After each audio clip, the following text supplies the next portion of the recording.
Bismillahirrahmanirrahim. Assalamualaikum. Today I am here with a new lecture and that is kinds of sentence. So आइए जानते हैं kinds of sentence क्या है.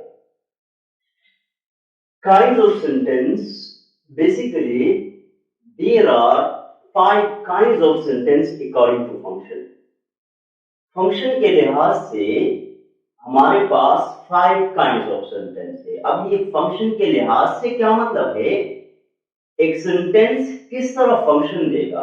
आया declarative sentence होगा, imperative होगा, एक्सक्लेमेटरी होगा and so on. So according to function we have 5 kinds of sentence. The first one that is declarative or assertive sentence. A sentence that makes a statement, provides information or expresses opinion. मतलब वो sentence जो किसी statement को बनाए या information provide करे या हमारी राय को एक्सप्रेस करे. So this kind of sentence is called declarative sentence. अब यहां पर नोट है, अ डिक्लेरेटिव सेंटेंस में कंपोज ऑफ अफर्मेटिव और negative statement. Keep in mind declarative sentence जो है या तो पॉजिटिव होगा या नेगेटिव होगा. जितने भी पॉजिटिव और नेगेटिव सेंटेंसेस है इनको हम डिक्लेरेटिव और असर्टिव सेंटेंस कह सकते हैं. एग्जांपल्स है my new car is black. No, अब ये डिक्लेरेटिव सेंटेंस है, पॉजिटिव सेंटेंस है, ठीक है, इसीलिए इसको हम डिक्लेरेटिव सेंटेंस कह सकते हैं. नेक्स्ट एग्जांपल है शी कैन स्पीक इंग्लिश. अब ये क्या है?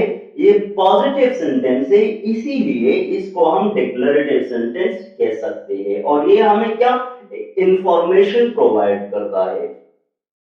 They did not study last night. अब ये क्या है? ये नेगेटिव सेंटेंस है, तो इसको भी हम डिक्लेरेटिव सेंटेंस कह सकते हैं. मतलब वो सेंटेंसेस जो पॉजिटिव या नेगेटिव हो, हमें मालूमात प्रोवाइड करे या हमारी राय को एक्सप्रेस करे या कोई स्टेटमेंट बनाए, तो इसी तरह सेंटेंसेस को हम डिक्लेरेटिव सेंटेंसेस कह सकते हैं. नेक्स्ट जो काइंड है वो इंट्रोगेटिव सेंटेंस है. A sentence that asks question. मतलब वो सेंटेंस जो जिसमें हम सवाल पूछते हैं, इसको हम इंट्रोगेटिव सेंटेंस कह सकते हैं. या a sentence in which we have a sign of question और क्वेश्चन मार्क. वो सेंटेंस जिसमें हमारे पास क्वेश्चन मार्क हो, साइन ऑफ क्वेश्चन हो, इसी तरह सेंटेंसेस को हम इंट्रोगेटिव सेंटेंस कह सकते हैं. अब keep in mind that interrogative sentence have two kinds. अब इंट्रोगेटिव सेंटेंसेस हम जो है दो तरीकों से बना सकते हैं. हम सवाल दो तरीकों से पूछ सकते हैं. एक वो तरीका है जिसका जवाब या तो यस में या नो में आएगा. एक वो तरीका है जिसमें हम मजीद इंफॉर्मेशन प्रोवाइड करते हैं. सो वो सवाल जो ऑक्सिलरी वर्ब से स्टार्ट हो जाए. ऑक्सिलरी वर्ब क्या है? ऑक्सिलरी वर्ब जो है is, are, am, have, has, had, did, do, does. These, when we start a sentence with these words or words, so that sentence will be called interrogative sentence. अब इसका जो answer है वो तो या yes के साथ आएगा या नो के साथ आएगा. For example, are you Ali? Are you Ali? अब यहां पर अगर आप अली है तो आप मुझे यस में आंसर दे सकते हैं, बट अगर आप अली नहीं है तो यहां पर आप मुझे नो में आंसर दे सकते हैं. और ये क्या है? ये हमने किस वर्ड से स्टार्ट किया है? यहां पर ये हमने ऑक्सिलरी वर्ब से स्टार्ट किया है. आर क्या है? आर जो है ऑक्सिलरी वर्ब है. सेकंड जो तरीका है WH वर्ड. वो सवाल जो हम WH वर्ड से स्टार्ट करते हैं, इसको भी हम इंट्रोगेटिव सेंटेंस कह सकते हैं। अब ये WH वर्ड क्या है? So all those words which start with WH or just H and give us extra information, इसको हम WH वर्ड कह सकते हैं। वोवेल फ्राज जो WH से या H से स्टार्ट हो जाए और हमें मजीद इंफॉर्मेशन प्रोवाइड करे, तो इसको हम WH वर्ड कह सकते हैं। For example what, when, why, where, whom, who, how, etc. ये क्या है? ये WH words है। When we start a sentence with these words, so that sentence will be called interrogative sentence. और यहाँ पर हम क्या देंगे? यहाँ पर हम जवाब में मजीद इंफॉर्मेशन प्रोवाइड करेंगे। ठीक है? एग्जाम्पल है व्हाट्स योर नेम। नो, अगर मैं आपसे पूछूं व्हाट्स योर नेम, यहाँ पर आप मुझे मजीद इंफॉर्मेशन दोगे या नहीं? या इसका जवाब यस और नो में दोगे? नहीं, इसका जवाब हम यस और नो में नहीं दे सकते। यहाँ पर हम मजीद इंफॉर्मेशन देंगे। व्हाट्स योर नेम, ठीक है? Who are you, how are you. तो ये क्या है? ये वो सवाल है जो हम WH वर्ड से स्टार्ट करते हैं और इसको भी हम इंट्रोगेटिव सेंटेंस कह सकते हैं। नेक्स्ट एग्जांपल है इज ही ईटिंग। यहाँ पर ये ऑक्सिलरी वर्ड से स्टार्ट हुआ है ये सेंटेंस, ये इंट्रोगेटिव सेंटेंस। ठीक है? सो ये भी एक इंट्रोगेटिव सेंटेंस है। और लास्ट में देखिए, लास्ट में साइन ऑफ इंटरोगेशन है, साइन ऑफ इंटरोगेशन है एंड साइन ऑफ इंटरोगेशन है। इसीलिए इन सेंटेंसेस को हम इंट्रोगेटिव सेंटेंस कह सकते हैं। नेक्स्ट जो काइंड है वो इंपेरेटिव सेंटेंस है। इंपेरेटिव को हम हुक्मानिया जुमला कह सकते हैं। A sentence that gives instructions such as command, order, request, suggestion, etc.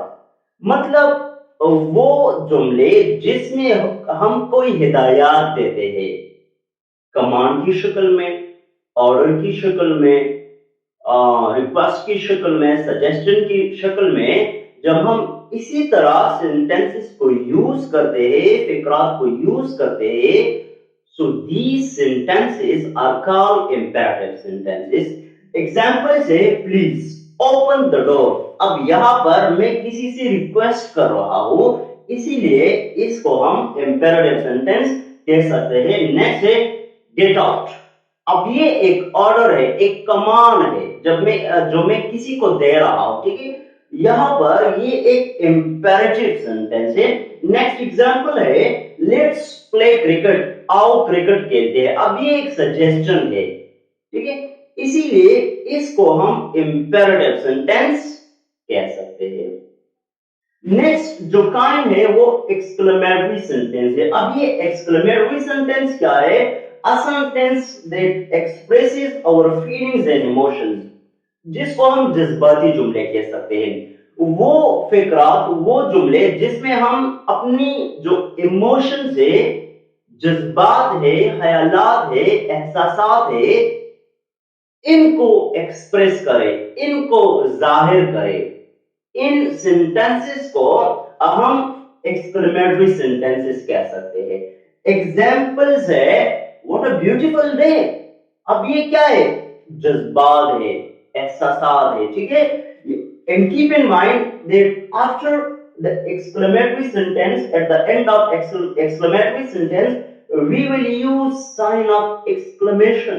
यहाँ पर हम sign of exclamation को यूज कर सकते हैं। Next, God, I'm in heaven। अब ये क्या है? Exclamatory sentence है। नेक्स्ट एग्जांपल है आई वॉन द प्राइज। अब ये क्या है? ये भी एक एक्सक्लेमेटरी सेंटेंस है जो मेरे जज्बात है, ठीक है, इसको एक्सप्रेस कर रहे हैं। इसीलिए इसको हम एक्सक्लेमेटरी सेंटेंसेस कह सकते हैं। And at the end of a sentence must use the sign of exclamation. जो द लास्ट काइंड है वो है ऑप्टेटिव सेंटेंस। ऑप्टेटिव सेंटेंस का क्या मतलब है? A sentence which expresses prayer, wish and curse। वो सेंटेंसेस जिसमें हम किसी को दुआ देते हैं या बद्दुआ देते हैं या नेक तमन्नाएं देते हैं।